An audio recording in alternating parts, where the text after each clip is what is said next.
Jean-Jacques Attali. Bonjour. Est-ce que les fleurs sont si importantes dans la vie des hommes qu'elles méritent qu'on leur consacre une émission? Vous savez, il y a beaucoup de sujets qui sont intéressants et qu'on considère comme anecdotiques parce qu'ils révèlent, par leur place dans notre vie, même si elle est en apparence anecdotique, des choses très très importantes sur ce que nous sommes. Et les fleurs font partie de ces sujets. On a traité du chocolat, on a traité d'autres sujets qui renvoient à la même idée, c'est-à-dire des choses qui sont en principe ou en apparence loin de notre environnement majeur, mais qui pour autant disent beaucoup sur ce que nous sommes. Et c'est le cas des fleurs. Nous sommes tous concernés par les fleurs? Oui, d'abord parce que les fleurs sont présents. Je parle des fleurs et pas des plantes en général, ni de la végétation, ni de la nature. Nous allons nous concentrer sur les fleurs coupées ou en pot, mais disons les fleurs coupées pour l'essentiel. Les fleurs sont présentes dans notre vie depuis très longtemps, d'abord parce que c'est quelque chose qui dans la nature est particulièrement admirable et que les hommes admirent depuis très longtemps.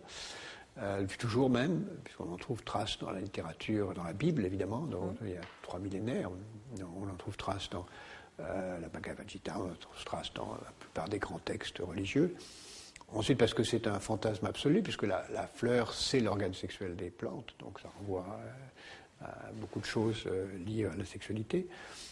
Ensuite parce que les fleurs ont été depuis très longtemps dans beaucoup de civilisations, ça commence au moins dans l'Empire ottoman, un langage, une façon de dire les choses, une façon d'offrir quelque chose de signifiant, et en même temps c'est une réflexion sur la brièveté de la vie. On connaît le célèbre poème sur la rose comparé à la jeunesse, mais de tout temps la fleur a été une métaphore de la condition humaine, la beauté fragile et qui disparaît.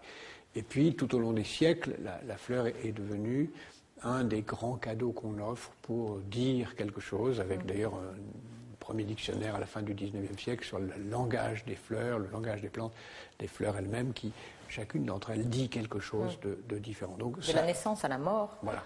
On marque un événement avec des fleurs. Avec des fleurs, mais de façon extrêmement différente. Il y a des civilisations pour lesquelles les fleurs sont même sacrées. C'est le cas du Japon, c'est le cas de la civilisation maya, c'est le cas de beaucoup de civilisations dans lesquelles le lotus, par exemple, joue un rôle absolument majeur dans la signification de certaines civilisations. Donc, la fleur est une extraordinaire métaphore de la fragilité et de la beauté. De l'éphémère. Fragilité et la beauté, donc des choses essentielles de notre vie. Et par la fleur, on peut dire beaucoup. En offrant des fleurs, on offre de la beauté, mais on offre aussi de la fragilité, comme si on voulait dire notre relation est précieuse, mais elle est fragile, il faut la protéger. Donc on dit la fragilité de l'autre et de soi. On prend soin de la fleur comme on prend soin de sa relation. Voilà. Et on demande de prendre soin d'une relation en offrant des fleurs dont il faut prendre soin. C'est un appel à l'intérêt de l'autre, évidemment. Alors, pour être un petit peu moins poétique que vous, qui tient l'économie de la fleur? Alors, l'économie de la fleur a changé avec le temps. Elle a été d'abord turque, puis elle est devenue très vite européenne, parce que les Hollandais ont compris au début du XVIIe siècle que les fleurs étaient très importantes. Ils l'ont compris d'ailleurs tout à fait par hasard, parce qu'en réalité, l'important pour eux, c'était d'abord les colorants, puisqu'ils ont d'abord développé l'industrie du colorant pour la teinture, et donc les plantes colorantes, qui se trouvaient être accessoirement aussi, pour certaines d'entre elles, des fleurs. Donc ils ont d'abord fait leur succès au début du XVIIe siècle, ainsi en développant toutes les teintures nécessaires au drap, ils ont pu faire ainsi une industrie du textile qui était tout à fait exceptionnelle. Et puis, ils ont développé une industrie de la fleur correspondant à leur climat, et naturellement, la première fleur importante, comme chacun sait, ça a été la tulipe, qui est devenue un extraordinaire marché, puisque c'est même devenu une occasion de spéculation. Le bulbe de la tulipe a provoqué une crise financière exactement comme la crise financière qu'on connaît aujourd'hui, parce qu'on a spéculé 1636. On a spéculé là-dessus, et ça a été d'ailleurs à la suite de cette crise où chacun a spéculé sur la bulbe de tulipe. La bulbe a provoqué une bulle. Ça a été l'occasion de la mise en place d'une réglementation bancaire et financière très forte, qui a d'ailleurs donné le pouvoir aux Pays-Bas dans le système financier mondial pendant un siècle et demi, grâce au marché de la fleur. Alors, ils avaient un climat qui était différent des autres pays. Alors ils avaient un climat et aussi une volonté. Parce que pourquoi est-ce que personne n'a jamais essayé de faire de la même manière? On aurait pu faire, c'est une question de volonté. Les Pays-Bas ont... pourquoi l'ont-ils fait? En fait, ils l'ont fait parce qu'ils n'avaient plus de terre. C'est le manque qui a provoqué la fleur. Comme ils n'avaient plus de terre agricole, ils ne pouvaient plus produire assez de blé pour eux, donc ils ont eu le courage extraordinaire, au lieu d'importer du blé, de dire on produit non pas assez de blé, mais on ne va plus produire de blé du tout, mais on va produire autre chose dont la valeur ajoutée est supérieure et qui va nous permettre d'acheter du blé et de faire beaucoup mieux. C'est comme ça qu'ils ont fait des fleurs. Et donc ils sont devenus le premier marché d'abord de la bulbe de tulipes, mais ce qui est extraordinaire et ce qui est très rare dans l'histoire, c'est qu'ils, alors que normalement les centres de pouvoir basculent, les Pays-Bas ont perdu le pouvoir à la fin du XVIIIe siècle, en général pour Londres, et ils n'ont jamais perdu le pouvoir sur les fleurs. Et ils sont aujourd'hui encore... C'est aujourd'hui encore le premier pays producteur? C'est le premier pays producteur de bulbes, 70% de la production mondiale, excusez du peu, mais c'est aussi le premier marché mondial de la fleur coupée, parce que c'est là où se trouvent les ventes aux enchères de toutes les fleurs coupées, et pratiquement... Alors, qu'est-ce que c'est que ce système de vente aux enchères? Eh bien, aujourd'hui, on a un système... Pour les exportations? On a un système où, comme l'Europe reste aujourd'hui encore, ça va changer, mais le premier marché importateur de fleurs du monde, on achète des fleurs avant qu'elles ne soient coupées, en devinant l'offre et la demande, on les achète aux enchères, et on vend aux enchères à Amsterdam, en tout cas aux Pays-Bas, presque les 3/4 des fleurs qui sont vendues dans le monde, on les achète. Elles viennent soit d'Europe. C'est-à-dire qu'il y a une quantité et que les pays, ou en tout cas les différents distributeurs, achètent aux enchères les lots de fleurs qu'ils vont importer 2 ou 3 jours plus tard. En sachant que... Ça a toujours fonctionné ainsi? Ça a toujours fonctionné ainsi. Naturellement, les fleurs coupées ne sont importables que depuis peu, parce qu'il faut une chaîne du froid exceptionnelle et il faut des avions rapides. Donc c'est aussi, on en parlera sans doute tout à l'heure, la fleur, le marché de la fleur est un facteur d'émission de gaz carbonique absolument considérable, puisqu'il faut transporter la fleur par l'avion. Mais en même temps, c'est aussi un extraordinaire marché extrêmement sophistiqué, avec beaucoup de pays qui commencent à être producteurs. Les deux plus grands... Qui sont les principaux pays producteurs? Alors, les plus grands pays dont l'Europe se sert comme territoire... Parce que les Hollandais ne produisent que de la tulipe? Non, ils produisent d'autres choses, mais disons que l'Europe importe d'abord essentiellement d'Europe, puis heureusement l'Espagne, la France, l'Italie produisent des fleurs, qui sont d'ailleurs souvent aussi utilisées pour autre chose, en particulier pour l'essence de parfum, dont nous parlerons sans doute un jour. Mais les deux grands pays dans lesquels on va chercher des fleurs coupées aujourd'hui sont étrangement la Colombie et le Kenya. Le Kenya d'abord, qui est le premier pays dont on importe des fleurs, et la Colombie, puis d'autres, en particulier la Chine, qui sont naturellement en train d'apparaître. D'ailleurs aussi le Kenya, en raison du climat dans lequel on peut faire pousser les fleurs. On peut faire pousser dans le même cas, on peut faire pousser la fleur 12 heures par jour de soleil, ce qui est plus que les 7 ou 8 heures qu'on peut avoir en Europe. Et c'est même devenu important, puisque au Kenya, c'est la troisième industrie du pays après le tourisme et le thé. Nous avons parlé du Kenya un jour. Et c'est une fleur très importante, un instrument très important, parce qu'on estime qu'à peu près 2 millions de personnes, 7% de la population du Kenya, vit dans l'économie de la fleur. Vit de l'économie de la fleur. Et donc c'est évidemment extrêmement important, c'est 40% des importations européennes, et ça montre que même dans un pays africain dont on a souvent pensé qu'il était instable, on peut maintenir une chaîne du froid depuis la production jusqu'à l'exportation, parce qu'évidemment une fleur coupée, ça doit être extrêmement rapidement protégé, exporté, consommé, et ça indique l'extraordinaire sophistication de l'économie mondiale. Avec d'autres pays qui sont en train d'apparaître un peu partout à travers l'Afrique, le Sénégal, la Côte d'Ivoire, les régions voisines, le Ghana, etc.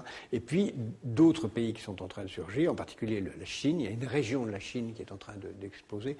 Vous dire, le marché de la fleur, c'est pas énorme, hein, c'est 2-3 milliards de chiffre d'affaires, ce qui est dérisoire par rapport au reste de l'économie mondiale. Mais la Chine, en particulier Quelle région? Le Yunnan, qui est aujourd'hui une région qui est spécialisée dans le commerce de la fleur coupée. Par hasard, par le fait que quelqu'un s'y est mis, et puis d'autres s'y sont mis, et puis c'est devenu un marché très important, et aujourd'hui c'est 10% du marché mondial, à la fois pour l'exportation vers l'Europe, le marché intérieur, et le marché du Japon, où la Chine a pris une importance considérable. Puis la fleur, c'est un peu comme le chocolat, hein, c'est-à-dire ça fait partie de ce grand ensemble des cadeaux. D'ailleurs, il y a une rivalité entre la fleur et le chocolat. Quand vous allez à un dîner, est-ce que vous apportez des fleurs ou du chocolat, etc. La célèbre chanson de Jacques Brel. Donc il y a une rivalité qui fait d'ailleurs qu'aujourd'hui, ce sont à peu près sont les mêmes. Les gens se posent, les producteurs se posent la question de savoir s'ils vont être producteurs de fleurs ou producteurs de cadeaux en général. C'est comme ça que sur Internet, les sites de fleurs, très souvent, vendent également des chocolats. Oui, c'est le site du cadeau, de l'offrande immédiate, avec évidemment beaucoup d'autres enjeux. Si on revient sur cette idée de fleurs qu'il faut transporter, pour laquelle il faut une chaîne du froid, c'est un produit de luxe, la fleur. Est-ce qu'elle n'a pas subi la crise ? C'est un produit de luxe qui a subi énormément la crise. Le Kenya est en train de souffrir terriblement, comme la Colombie, de l'effondrement du marché européen en matière de fleurs. On consomme à peu près 20-25% de moins de fleurs cette année, même s'il y a le développement, c'est un autre sujet, du bricolage, des plantes d'appartements, du jardinage qui se développe par ailleurs, mais aussi parce qu'il y a une interrogation sur la fleur et l'environnement. La fleur pose des problèmes parce qu'il faut la transporter, donc ça émet des gaz carboniques en pagaille, et puis ensuite parce que l'émission de gaz carbonique entraîne des conséquences sur la fleur considérables. Par exemple, la sécheresse fait qu'au Kenya, le lac Naivasha, qui est le principal lieu de production de fleurs, est pratiquement asséché, et qu'on réserve l'eau à l'eau potable plus qu'à l'irrigation, parce que également il y a des problèmes sur les insectes. 80% des fleurs sont... Tous les problèmes liés à la pollinisation. Oui, la pollinisation, c'est-à-dire la reproduction. 80% elle est faite par des animaux, c'est-à-dire des insectes, des abeilles pour l'essentiel, enfin beaucoup, mais aussi une petite partie par l'eau ou par l'air. Et dans la mesure où la diminution des espèces d'abeilles, on en parlera un jour, les insectes pollinisateurs diminuent, le nombre d'espèces diminue, donc la pollinisation diminue, et les espèces qui sont reproduites sans insectes explosent au détriment des autres. Donc il y a un vrai risque sur l'écosystème des fleurs lié à l'environnement. Mais le risque le plus important, est-ce que ce ne sera pas le changement climatique ? Oui, c'est le changement. Qu'est-ce que ça veut dire ? Que les pays producteurs d'aujourd'hui ne seront plus les mêmes demain, ou qu'on trouvera une autre manière de produire des fleurs ? Il y a les serres, évidemment. Il y a les serres, évidemment, qui sont qui polluent autrement. D'où l'importance d'ailleurs d'associer serre et énergie solaire, parce que ça permet d'économiser l'un par l'autre, mais aussi le manque d'eau qui est lié à ça, comme je l'ai dit tout à l'heure à propos du Kenya, et sans aucun doute le transport aérien qui va devenir beaucoup plus coûteux et qui réduira certainement le transport des fleurs. Alors qu'est-ce qu'on pourrait trouver comme alternative ? S'envoyer des fleurs virtuelles sur Internet J'espère que non, mais on produira sans doute beaucoup plus de fleurs proche de chez soi et on verra apparaître de plus en plus. Pourtant, ce n'est pas la même économie. Les producteurs ne sont pas du tout les consommateurs à l'heure actuelle. Oui, mais on peut imaginer de produire beaucoup de fleurs de qualité passionnante dans les régions tempérées et donc ça peut redevenir un marché relocalisé et non pas délocalisé. Alors pour terminer, je voudrais vous demander si vous deviez choisir une fleur pour symboliser l'avenir, en sachant que chaque fleur symbolise quelque chose. Parmi celles que je vais vous citer, laquelle choisiriez-vous ? L'amaryllis, la fierté, l'iris, la joie, la jacinthe pour la constance, le lys qui est symbole de résurrection chez les Égyptiens, le magnolia qui est la force, le muguet qui est le retour du bonheur, l'œillet qui est la sincérité, l'orchidée qui symbolise la ferveur, ou alors la pivoine la confusion et la tulipe l'inconstance. Je choisirais sans doute dans votre liste le lys, à cause de l'idée de la résurrection, mais je préférerais la rose que vous n'avez pas citée, qui me paraît certainement la fleur la plus parfaite, la plus subtile, la plus complexe, et qui indique mieux l'alliance entre l'harmonie et la force, qui sont certainement les deux grandes qualités dont l'avenir aura besoin. Merci Jacques Attali, à la semaine prochaine pour une autre conversation d'avenir. Je vous invite à réagir à cette émission, à nous écrire, nous envoyer un email sur notre site internet publicsena.fr, rubrique Conversation d'avenir.